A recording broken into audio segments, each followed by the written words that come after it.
രീതിയിൽ പെരുമാറിയേ പറ്റൂ എന്നുള്ളത് നമ്മൾ അറിയാതെ നമ്മുടെ മനസ്സിൽ കിടക്കുകയാണ്. അപ്പോൾ നമ്മൾ കുറച്ച് എന്തെങ്കിലും ഇപ്പം ഇപ്പോഴൊക്കെ എന്ന് വെച്ച് കഴിഞ്ഞാൽ എനിക്ക് ഒന്നാമത്തെ കാര്യം ലൈഫിൽ അഭിനയിക്കാൻ ഒട്ടും അറിയാത്തത് കൊണ്ട് ചില കുറേ കൂടുതൽ ഇറിറ്റേഷൻ ഒക്കെ വരുമ്പോൾ കുറച്ചങ്ങ് പ്രകടിപ്പിച്ച് പോകും അറിയാതെ. പക്ഷെ ഇത് വെച്ച് കഴിയുമ്പോൾ ഞാൻ ഓർക്കും, എൻ്റെ അമ്മയും എൻ്റെ വീട്ടിലുള്ളവരും എല്ലാം ഓർക്കും, അയ്യോ ഇവരാരെങ്കിലും അവരോട് പറയൂ. പിന്നത്തെ കുറ്റബോധം മുഴുവൻ അതാണ്. പിന്നെ അവരെ ഒന്നും ഇങ്ങനെ പാച്ചപ്പ് ചെയ്തെടുക്കും. പക്ഷെ ഞാൻ അങ്ങനെ പറഞ്ഞല്ല കേട്ടോ, ഇങ്ങനെയല്ല കേട്ടോ. പക്ഷെ നമ്മുടെ കുടുംബാന്തരീക്ഷം തന്നെയാണ് നമ്മളുടെ പല മാറ്റങ്ങൾക്കും കാര്യം.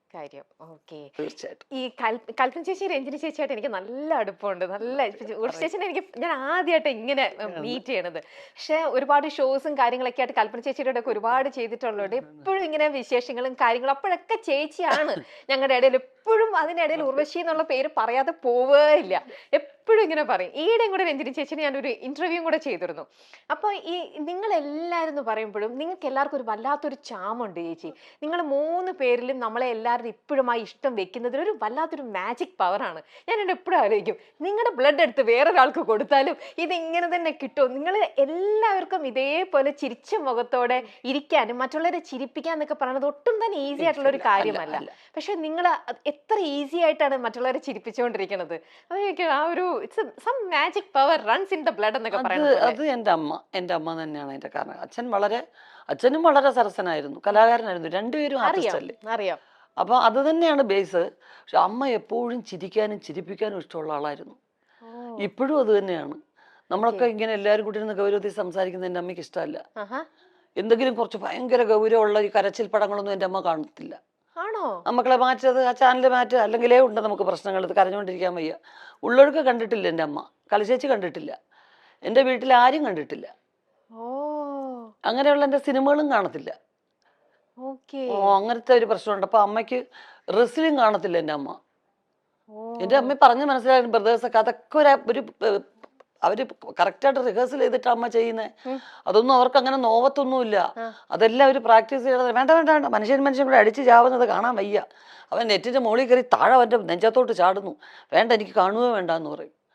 അപ്പൊ അത്രയും ഒരു പോസിറ്റീവ് അറ്റ്മോസ്ഫിയർ ഇഷ്ടപ്പെടുന്ന ഒരാളാണ് എൻ്റെ അമ്മ. ഇതൊക്കെ ആക്ടിങ് ആണെന്ന് അറിയുന്ന ഒരാള്, ഒരു ആക്ടറും കൂടിയാണ്. എന്നിട്ടും ഇങ്ങനെ അല്ലേ ചേച്ചിക്ക്? അപ്പൊ ഇതിനോടുള്ള ചേച്ചിയുടെ കാഴ്ചപ്പാട് എങ്ങനെയാ? തീർച്ചയായിട്ടും അതൊരു പരിധി വരെയും കറക്റ്റാണ്. പക്ഷെ എനിക്കൊക്കെ എന്ന് വെച്ച് കഴിഞ്ഞാൽ ഒരുപാട് അങ്ങ് അഭിനയിക്കാൻ പറ്റത്തില്ല. അപ്പൊ എന്ത് ചെയ്യും, നമ്മള് കണ്ടിട്ടുള്ള ഏറ്റവും പരിധി ഒട്ടും ഗൗരവമില്ലാത്ത അങ്ങ് സംസാരിച്ചേക്കുക. നമുക്ക് ഫീൽ ചെയ്യുന്നതോ അല്ലെങ്കിൽ ഒട്ടും ഇത് കാര്യമായിട്ടുള്ള രീതിയിലുള്ള സംസാരം എല്ലാം തോന്നിക്കഴിഞ്ഞാൽ പരസ്പര ബന്ധമില്ലാതെ ഞാൻ വേറെ കാര്യങ്ങളൊക്കെ സംസാരിക്കും. ഡൈവേർട്ട് ചെയ്തിട്ട് അവര് ചോദിക്കുന്ന ചോദ്യം ഉത്തരവായിരിക്കത്തില്ല ഞാൻ പറയുന്നത്. ഒരു ബന്ധത്തിന് ഈ ചോദ്യത്തിന് ഉത്തരം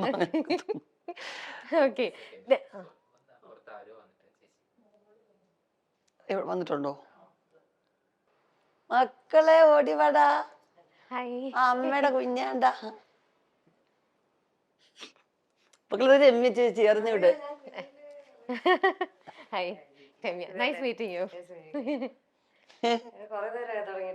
കുറച്ചേരെ മക്കളെ അമ്മയ്ക്കും കൂടെ അധികം സ്പൈസി ഇല്ലാത്തെന്തെങ്കിലും അമ്മയ്ക്കും കൂടെ ഓർഡർ ചെയ്യാം. അമ്മ കുറച്ച് പുളിശ്ശേരി കുഞ്ഞിനും കൂടെ ഓർഡർ ചെയ്തോ. മേളിലുണ്ടോടാ, എല്ലാം വലിച്ചു വാരിയിട്ടേക്കാ മുകളിലത്തെ റൂം കേട്ടാ.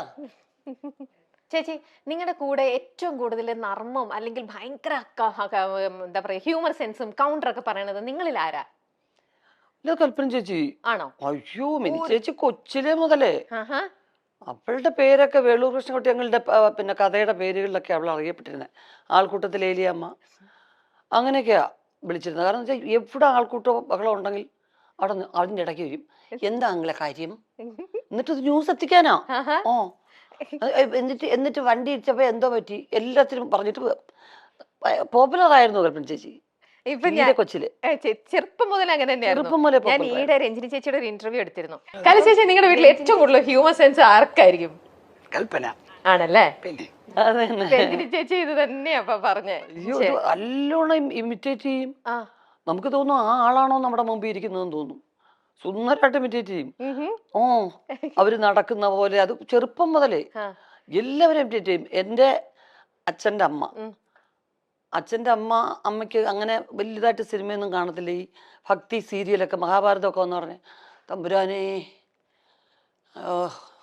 അതേ വാസുദേവായ എന്നൊക്കെ പറഞ്ഞ് മന്ത്രമൊക്കെ ജപിക്കും. പണ്ട് മഹാഭാരതത്തിന് ഒരു ഗ്ലോബൊക്കെ വരുമല്ലോ, അപ്പൊ അത് പറ്റിക്കുക. ഉമ്മ എണീക്കുമ്മ, കൃഷ്ണൻ മരുന്നമ്മ എണീക്കുമ്മ, തമ്പുരാനെ എന്താ, അതൊക്കെ തൊഴും. അത് വേഷമാണോ ഇതാണെന്നുള്ള അത്ര ഇന്നസെന്റ് ആൾക്കാരായിരുന്നു നാട്ടുപുറത്തെ ശരിക്കും. അപ്പൊ രണ്ടുപേര് ഹഗ് ചെയ്യുന്നത് ഫിലിം ഒട്ടിച്ചിട്ടാണ് എന്നാണ് മിനി ചേച്ചിയെ പറഞ്ഞു അവതരിപ്പിച്ചിരിക്കുന്നത്. ഓ, കാരണം ഇതൊക്കെ എല്ലാം ഒറിജിനലാണെന്ന് പറഞ്ഞ ഞങ്ങളൊക്കെ അഭിനയിക്കല്ലേ. എന്തുവായത് ഇങ്ങനെ അങ്ങ് കെട്ടിപ്പിടിക്കുവോ, എന്തൊരു മോശമായത്, അത് മാറ്റത്, പിള്ളേര് വഷളാവാതെ എന്ന് പറയും. അപ്പൊ ഉടനെ ഞങ്ങളൊരു അമ്മമ്മ അങ്ങനെയല്ല അമ്മമ്മ, ഇവിടെ ഒരാൾ നിൽക്കും, ഇവിടെ ഒരാൾ, എന്നിട്ട് ഈ ഫിലിം ഇങ്ങനെ ഒട്ടിക്കും അമ്മമ്മ എന്ന് പറഞ്ഞ് പറ്റിക്കും. മിനി ചേച്ചി ഇത് പറഞ്ഞ് അഭിനയിച്ച് പറ്റിക്കുന്നേ. എന്നിട്ട് പക്ഷെ വർഷങ്ങൾക്ക് ശേഷം എനിക്കത് ഒരനുഭവത്തിൽ വന്നു. അപ്പൊ ഞാൻ ആലോചിച്ചു, അയ്യോ പണ്ട് മിനി ചേച്ചി പറഞ്ഞൊരു തോന്നുന്നു. കാരണം മുരളിച്ചേട്ടൻ ഞാനും കൂടെ വെങ്കലത്തിലൊരു സംഗതി വരും. അപ്പൊ വെങ്കലത്തിലൊരു ഭയങ്കര മൊശടനായിട്ടുള്ള ഒരാളായിട്ടാണ് മുരളിച്ചേട്ടൻ. കല്യാണം വേണ്ട. അപ്പൊ ഒരു ഫസ്റ്റ് നൈറ്റ് സീക്വൻസ് ആണ്. അപ്പൊ ഞാൻ കൊച്ചാട്ടാന്നാ വിളിക്കുന്നത്, എന്റെ ബന്ധുവും കൂടാ. കൊച്ചാട്ടൻ എൻ്റെ കൂടെ ലവ് സീൻ അഭിനയിക്കാൻ വലിയ പാടാണ്. അപ്പൊ ഞാനും പറഞ്ഞു എനിക്ക് ഇപ്പൊ ഞാനും ലവ് സീൻ അഭിനയിക്കാൻ ഭയങ്കര മോശം, അത് പറഞ്ഞെങ്കിലും അറിയാം. പങ്കിള് പറഞ്ഞു ഇപ്പൊ ഇത് എടുക്കാണ്ടിരിക്കാൻ നിവൃത്തിയില്ലല്ലോ. പിന്നെ ഇങ്ങനെ ആലോചിച്ചിട്ടാണ് എൻ്റെ ഒരു ശില്പം വെച്ചിട്ട് എന്റെ ദേഹത്ത് തൊടുന്നതും ഒക്കെ ആ ശില്പത്തിനെ തൊടുന്നതായിട്ടാണ് കാണിച്ചിരിക്കുന്നത്. പിന്നെ രണ്ടുപേരും ഇങ്ങനെ ഹഗ് ചെയ്യുന്നൊരു സീക്വൻസ് ഉണ്ട്. അതിന് മുരളിച്ചേട്ടൻ അത്രയും ദൂരം അവിടെ, ഞാനിവിടെ, രണ്ട് ഷാഡോ പ്ലേ പോലെ. കറക്റ്റ് മുരളിച്ചേട്ടൻ അവിടുന്ന് ഇങ്ങനെ എണീറ്റ് വരും ആ ഭാഗത്തുനിന്ന്, ഞാൻ ഇവിടുന്ന് ഇങ്ങനെ എണീറ്റ് പോവും, എന്നിട്ട് ഹഗ് ചെയ്യും. നിഴല് കാണുമ്പോ രണ്ടുപേരും അടുത്തിരുന്ന് ഹഗ് ചെയ്യുന്ന പോലെ.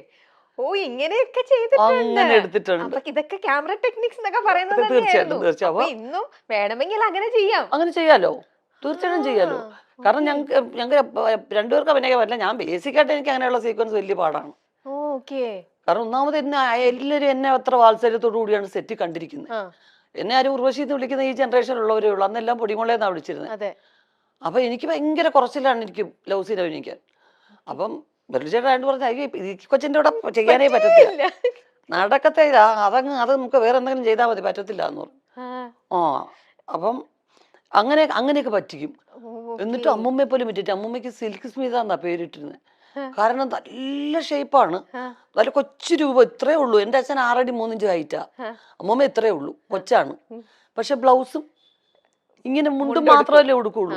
അപ്പൊ ഇടയ്ക്കിടയ്ക്ക് വയറ്റിലൊക്കെ പോയി തട്ട് സിൽക്ക് സ്മിത വയറെന്ന് പറയും. ഇത് ആരാ സിൽക്ക് സ്മിത, എൻ്റെ മോൾക്ക് അറിയത്തില്ല. അവസാനം വരെ ചോദിക്കുമായിരുന്നു, ഇത് ആരാ ഈ സിൽക്ക് സ്മിത എന്ന് ചോദിക്കുക. അപ്പൊ എപ്പോഴും ഒരു ചിരിക്കുന്ന അന്തരീക്ഷം മിനി ചേച്ചി ഉള്ളിടത്തുണ്ട്. അത് ചേച്ചിയുടെ പ്രസൻസ് വരുമ്പോ, അത് ഇപ്പം നമുക്ക് അറിയുന്ന കാര്യമാണ്, ചേച്ചി പ്രസൻസ് വരുമ്പോ വല്ലാത്തൊരു പോസിറ്റിവിറ്റിയും ഒരു വൈബും ഫുൾ ചിരിയും മേളവും. എത്ര വിഷമവും എത്ര ടെൻഷനും നമുക്കുണ്ടെങ്കിൽ അതെല്ലാം നമ്മൾ മറന്നു പോകും. അതൊക്കെ ശരിക്കും ഒരു ദൈവത്തിന്റെ ഒരു അനുഗ്രഹം തന്നെയാണ്. നമുക്ക് ആ ഒരു പോസിറ്റിവിറ്റി മറ്റുള്ളവർക്ക് സ്പ്രെഡ് ചെയ്യാൻ പറ്റും. കുടുംബത്തിൽ നമുക്കൊരു സ്വാതന്ത്ര്യം ഉണ്ടാവുക, കുടുംബത്തിൽ രസകരമായിട്ടുള്ള കാര്യങ്ങൾ നമ്മുടെ കുടുംബത്തിൽ നടക്കുക എന്ന് പറയുന്നത് അതൊരു വലിയ കാര്യം. ചേച്ചി, ഇന്ന് നമ്മുടെ മൈൽ സ്റ്റോണിൽ ഇന്ന് രാവിലെ ഇന്റർവ്യൂ ചെയ്ത മനോജ് ചേട്ടന്റെ ഒരു ഇന്റർവ്യൂ ഉണ്ടായിരുന്നു. അതിനകത്ത് ചേട്ടൻ പറഞ്ഞിട്ടുണ്ട് മോൾക്ക് അഭിനയത്തിലേക്ക് വരാനായിട്ട് ഭയങ്കര ഇൻട്രസ്റ്റ് ആണ്. അപ്പൊ അത് വേണ്ടിയിട്ട് ഞാൻ അവൾക്ക് വേണ്ടിയിട്ട് വനിതയിൽ വിളിച്ചിട്ടൊരു ഫോട്ടോ ഷൂട്ട് ഞാൻ അറേഞ്ച് ചെയ്ത് കൊടുത്തു എന്നൊക്കെ പറഞ്ഞ്. ഇപ്പോ നമ്മുടെ ഈ വിമർശകരും ഒരുപാടുണ്ടല്ലോ. നമ്മുടെ ഇന്നത്തെ നിങ്ങൾ എന്ത് അനങ്ങിയാലും മിണ്ടാതിരുന്നാലും എന്തിനും എല്ലാത്തിനും വിമർശിക്കുന്ന സമൂഹവും ഉണ്ട് നമ്മുടെ കൂടെ. ഇപ്പൊ പറയുന്ന എല്ലാവരും യൂഷ്വലി യൂസ് ചെയ്യുന്ന ഒരു വേർഡാണ് നെപ്പോട്ടിസം എന്ന് പറയുന്നത്. അച്ഛന്മാര് ഫീൽഡിൽ നിൽക്കുമ്പോൾ മക്കൾ അതിനകത്തേക്ക് സ്വാഭാവികമായിട്ട് വരും. എന്താ, ഡോക്ടേഴ്സിന്റെ മക്കളും ഡോക്ടേഴ്സ് ആവുന്നുണ്ട്, ടീച്ചേഴ്സിന്റെ മക്കൾ ടീച്ചർ ആവുന്നുണ്ട്. പക്ഷെ സിനിമയിൽ ഇപ്പൊ നമ്മൾ കൂടുതലായിട്ടും സിനിമയിലുള്ളവരുടെ ഒക്കെ മക്കള് ഇതിലിപ്പോ സജീവമായിട്ട് ഇപ്പൊ ഒരുപാട് പേരെ നമുക്ക് എണ്ണത്തിൽ ഉണ്ട്. അതുകൊണ്ട് തന്നെ സോക്കോൾഡ് ഇപ്പൊ എല്ലാവരും പറഞ്ഞത് നെപ്പോ കിഡ് എന്ന് പറഞ്ഞിട്ട് നെപ്പോ കിഡ്സ് എന്നുള്ള ഇതിലേക്ക് വരുന്നു. ചേച്ചിക്കും ഇപ്പം നിങ്ങളുടെ മകള് ഇതിലേക്ക് വരികയാണെന്നുണ്ടെങ്കിൽ ഇത്തരത്തിലുള്ള വിമർശനം മറ്റേ സൈഡിൽ നിൽക്കുകയും ചെയ്യുമ്പോൾ ചേച്ചി ഇതിനെ എങ്ങനെ കാണുന്നത്? എനിക്ക് അവളെ കൊച്ചിലേ മുതലേ ഒരു ഫോട്ടോയ്ക്ക് പോലും നിർത്തുന്ന ഇഷ്ടം ഉണ്ടായിരുന്നില്ല. ഞാൻ മാത്രമേ ഉള്ളൂ വീട്ടിൽ അങ്ങനെ. വേണ്ട, അവള് പഠിക്കണം, എനിക്ക് പഠിക്കണമെന്ന് വലിയ ആഗ്രഹമായിരുന്നു. അപ്പൊ അവള് പഠിക്കാൻ നല്ല മിടുക്കിയായിരുന്നു. അപ്പോൾ അത് +2 ഒക്കെ കഴിഞ്ഞ് 85% മാർക്ക് ഒക്കെ എടുത്ത് പഠിച്ചു കഴിഞ്ഞ് അവള് ബാംഗ്ലൂർ ഹോസ്റ്റലിൽ ചേർന്നാണ് കോഴ്സ് പാസ്സാവുകയൊക്കെ ചെയ്തത്. അപ്പൊ ഞാൻ പറഞ്ഞു, ജോലി, നിന്റെ പഠിത്തത്തിനുള്ളൊരു ജോലി നീ ചെയ്ത് ആ ശമ്പളം പറ്റി അതിനകത്തുനിന്ന് സ്വന്തം ചെലവിൽ കാര്യങ്ങളൊക്കെ നടത്തി പൈസയുടെ വില അറിയണം. അല്ലെങ്കിൽ ഒരു സെലിബ്രിറ്റി കുട്ടിയായിട്ട് മാത്രം വളർന്നാൽ ശരിയല്ലല്ലോ. പക്ഷെ അവൾ അക്ഷരം പ്രതി അനുസരിച്ചു. പിന്നെ ഡബ് സ്മാഷും അതും ഇതും ഒക്കെ എല്ലാം ശിവൻചേട്ടനാണ് പ്രോത്സാഹിപ്പിക്കുന്നത്. എപ്പോഴും കൂടുതൽ ഇത് അതെന്താ നിനക്ക് അങ്ങനെ, ഓക്കെ ഇങ്ങോട്ടാണ് വരാൻ ഇഷ്ടമെന്ന് പറഞ്ഞ അപ്പം എല്ലാ കാര്യങ്ങളും കമ്മ്യൂണിക്കേറ്റ് ചെയ്യുന്ന കൂടെ അവിടെ. ഓക്കെ ചാച്ചാ ഞാൻ ഒരെണ്ണം അയച്ചിട്ടുണ്ട്, എന്നാ ഒന്ന് കാണണേ, എന്നിട്ട് അമ്മയെ ഒന്ന് കാണിച്ച് നോക്ക് എന്ന് പറയും. ഓക്കെ അപ്പൊ ഞാനിത് വലിയ ശ്രദ്ധിക്കുന്നതായിട്ട് ഭാവിക്കത്തൊന്നുമില്ലായിരുന്നു. പക്ഷെ അവള് ഹ്യൂമർ നല്ലോണം ചെയ്യും. മിനി ചേച്ചിയുടെ ഹ്യൂമർ അവൾക്ക് കിട്ടിയിട്ടുണ്ട്. അവളുടെ ബ്ലഡിലല്ലേ അത് അത് ഉള്ളത്. എനിക്ക് അതാണ് എനിക്ക് ഞാൻ അകറ്റി തന്നെ വെച്ചു. കാരണം ഹ്യൂമർ പെർഫോം ചെയ്യാനാണ് ഇഷ്ടം. എന്റെ ഹ്യൂമർ സീൻസ്, മിനി ചേച്ചിയുടെ ഹ്യൂമർ സീൻസ്, ദിലീപിന്റെ ഇതൊക്കെയാ ഡബ് സ്മാഷ് എടുക്കുന്നത്. അല്ലാതെ സീരിയസ് ആയിട്ടുള്ള സീൻസോ ഡാൻസോ അതൊന്നും അല്ല. കുഞ്ഞിലെ മുതൽ അച്ഛൻ്റെ അമ്മയുടെ എന്റെ ആ കട്ട് കട്ട് കട്ട് എന്ന് പറഞ്ഞ സാധനം ആണ് ബിഗിനിങ് ചെയ്തുകൊണ്ടിരുന്നത്. പിന്നെ കിലുക്കത്തിലെ രേവതിയുടെ അപ്പൊ പെനയും അമ്മ മെനയും അതൊക്കെയാണ് എടുക്കുന്നത്. കൊച്ചിലെ ഞാൻ പിന്നെ അവളെ ഉറക്കാനും അവളെ എന്റർടൈൻ ചെയ്യിക്കാനും എടുക്കുന്നത് കിലുക്കത്തിലെ രേവതിയുടെ ഡയലോഗ്സാ. കൊരങ്ങിന് വേണോ അതൊക്കെ ഞാൻ അഭിനയിച്ച് കാണിക്കണം. അപ്പൊ അപ്പം മുതലേ എനിക്കറിയാം ഇവൾക്ക് ഹ്യൂമറിനോടാണ് താല്പര്യം കൂടുതൽ. പിന്നെ വീട്ടിലെപ്പോഴും തമാശ പറയുന്ന ആൾക്കാരല്ലേ. അപ്പൊ എന്നോട് പറഞ്ഞപ്പോ ഞാൻ പറഞ്ഞു ജോലിയൊക്കെ ചെയ്തിട്ടാട്ടെ എന്ന് പറഞ്ഞു. ജോലി ചെയ്തു, ശമ്പളമൊക്കെ വാങ്ങിച്ചു. ഞാൻ 450യുടെ ഒരു ടോപ്പ് എടുത്തു. അപ്പൊ സമാധാനമായി എനിക്ക്. കാരണം ഞങ്ങള് ഷോപ്പിങ്ങിന് കൊണ്ടുപോകുമ്പം അതൊന്നും അല്ല ചെലവ്. അപ്പൊ ഇത് സ്വന്തം ചെലവില് അങ്ങനെ 450 രൂപയുടെ ടോപ്പ് എടുത്തൊക്കെ വലിയ കാര്യമായിട്ട് പറയുന്നുണ്ടല്ലോ. അപ്പൊ അത് കഴിഞ്ഞപ്പോ കഴിഞ്ഞ വർഷം ലാസ്റ്റ് ആയപ്പോ എന്നോട് പറഞ്ഞു, എനിക്ക് അമ്മ എല്ലാരും എന്നെ കമ്പൽ ചെയ്യുന്നു. അവള് ലണ്ടനിലൂടെ ഒരുപാട് ഫ്രണ്ട്സ് ഉണ്ട്, അവളുടെ കൂടെ പഠിച്ചവരും ഒക്കെ. അപ്പൊ അവിടുത്തെ ഫ്രണ്ട്സ് എല്ലാം പറയുന്നു അതെന്തുകൊണ്ട് 9th പഠിച്ചപ്പോ അമ്മ വന്നു അഭിനയിക്കാൻ. അപ്പൊ ഇത്രയായി ജോലിയും കഴിഞ്ഞിട്ട് ഇനി മോളെ അഭിനയിക്കാൻ വിട്ടാൽ എന്താ കുഴപ്പം എന്ന് ചോദിക്കുന്നു. ഞാൻ ഒരു വർഷം ഒന്ന് ട്രൈ ചെയ്ത് നോക്കട്ടെ, ഇല്ലെങ്കിൽ കുഴപ്പമില്ല, നമ്മളെ വിദ്യാഭ്യാസം ആരും എടുത്തോണ്ട് പോകുന്നില്ല. അങ്ങനെ കുറച്ച് ഓഫേഴ്സ് ഉണ്ട്. അപ്പൊ ഇനി നമുക്ക് ഉടനെ കാണാം ബിഗ് സ്ക്രീനില്. അതെ തീർച്ചയായിട്ടും. അങ്ങനെ നല്ലോണം ചൂസ് ചെയ്ത് അവരുടെ ഇഷ്ടം, അവരൊക്കെ സ്മാർട്ടാണ്, അവർക്ക് പറ്റുന്നുണ്ട്. അല്ല ചേച്ചി, ഇന്നിപ്പോ ഒരുപാട് ആക്ടേഴ്സ് ഉണ്ടെങ്കിലും ചേച്ചി പറഞ്ഞാൽ ഈ ഹ്യൂമർ ഹാൻഡിൽ ചെയ്യാൻ എല്ലാവർക്കും പറ്റില്ല. അത് നിങ്ങളെപ്പോലെ ഇത്രയും ടാലന്റഡ് അത് അവളുടെ ബ്ലഡിലുണ്ട്. അപ്പൊ അവൾക്ക് അതിൽ ഇൻട്രസ്റ്റ് ആണെങ്കിൽ ആ ഒരു സ്പേസ് അവൾക്ക് വേണ്ടിയിട്ടുണ്ടാവും എന്തായാലും. അത് നമുക്കെന്താ അറിയോ, ഞങ്ങൾ വന്ന കാലഘട്ടത്തിൽ ലോങ് സ്റ്റാൻഡിങ്ങിന് ഒരുപാട് സ്കോപ്പ് ഉണ്ടായിരുന്നു. പല ആർട്ടിസ്റ്റുകളും അങ്ങനെ നിന്നിട്ടുണ്ട്. സത്യമാണ്. ഇനിയിപ്പോ അങ്ങോട്ടുള്ളവർക്ക് അത്രയും നല്ല സ്ട്രോങ് ക്യാരക്ടേഴ്സ് എഴുതുന്ന റൈറ്റേഴ്സ് ഇനിയും ഉണ്ടാവുമായിരിക്കും തീർച്ചയായിട്ടും. അപ്പം അങ്ങനെ ഉണ്ടാവണം, നല്ല ക്യാരക്ടേഴ്സ് ഉണ്ടാവണം.